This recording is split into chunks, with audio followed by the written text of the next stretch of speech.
name is Yves. I'm a singer-songwriter, and I've been doing this for about 20 years. Just right after college, I decided to just be a musician. The style of music that I play is a mixture of indie rock, mixing with world beat, a little bit of soul, a little bit of anything that I want it to be. That's the beauty about being an independent artist. You don't have to sort of fit in a box.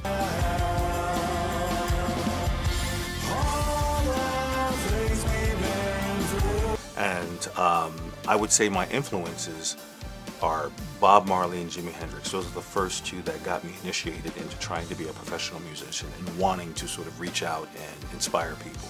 And I remember the first song that I heard was Concrete Jungle, and I kind of related to that song because I grew up in an urban setting.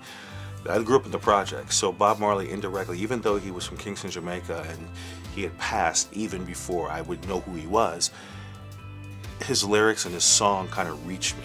And that's where I kind of said, this guy has got great lyrics and a great vibe to the music, and was just infectious, and that's just kind of carried over with me. Now, even though I am not a reggae artist, but I use his sort of approach to songwriting on a global scale to make it sort of appeal to a world audience, and I think that's the greatest thing. Being a musician is just not writing the song and just saying, hey, this is what I did. You know, being an artist, it's incredibly arduous work. I mean, it's just a long journey, and you get help from your friends, your family, fans. You also get, like, you know, people along the way out of like nowhere that you would not think would be helpful to you, like, you know, for instance, Moes, you know, Southwest Grill, you know, where they're very, very intuitive with the music community. They will reach out to you and say, hey, we understand the plight of musicians, and I think Moes is a fine example of that. You know, I think it stands for musicians,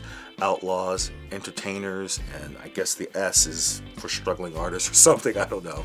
But no, it's one of those things where when you have artistic value meet sort of like a corporate or an establishment that wants to sort of help the community of music and is aware of the plight of musicians, I think that's a good thing. And by doing so, and they do it in a nonchalant, cool way by integrating their event. They have an event called Pioneers of Music that passed too soon, and it's on February 7th, and it acknowledges the work of like two people that I spoke of: Bob Marley, Jimi Hendrix, Amy Winehouse, Kurt Cobain, you know, Jim Morrison, all these people who had such a global impact on music. They have such a strong impact still, and that's amazing. And I hope to do that one day. I hope to, you know, when I pass, to be known, you know, I hope not anytime soon. I still want to, you know, reap the fruits of this labor, but at the same time,